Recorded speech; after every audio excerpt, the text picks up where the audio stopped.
অষ্টম বর্ষের মংলা মারো উৎসবের সূচনা করেন কাথির প্রাক্তন বর্ষিয়ান সাংসদ শিশির অধিকারী।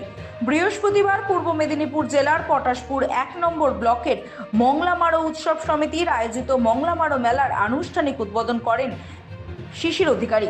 তিনি জানিয়েছেন, এ তো আমার ঘরের মেলা, এরা আমাকে প্রত্যেক বছর ডাকে, তাই আমি আসি এবং এখানকার মানুষ, অঞ্চলের মানুষ এই মেলা উপভোগ করে। শিশির অধিকারী বলেন, এই মেলা খুবই নামকরা মেলা, কিন্তু কোনো সরকারি সুযোগ সুবিধা এরা পায় না।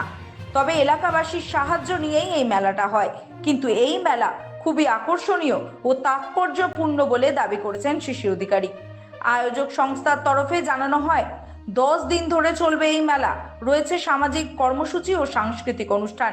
এদিন মেলা দেখার জন্য কেলেঘাই নদী সংলগ্ন এলাকায় বহু মানুষের সমাগম হয়, যা ছিল চোখে পড়ার মতো। আমার ঘরের মেলা, আমি প্রতি বছরই আসি, এরা আমাকে ডাকে, আমি আসি। হ্যাঁ, এই মেলা ভালো, এসব অঞ্চলে মানুষ এই মেলা উপভোগ করে। এই মেলা অর্গানাইজার থেকে, তার পার্টিসিপেন্ট থেকে আরম্ভ করে দোকানদার, স্টল হোল্ডার থেকে শুরু করে পার্শ্ববর্তী সব এলাকার মানুষ খুব আনন্দের সঙ্গে কয়েকটা দিন কাটিয়ে দেয়। এই মেলা খুব নামকরা মেলা। এই মেলায় কোনো সরকারি তেমন কিছু সাহায্য নেই। এরা ব্যক্তিগতভাবে সব তারা চেয়ে লোকের কাছে সাহায্য নিয়ে এই মেলা করে। এই মেলা খুব আকর্ষণ।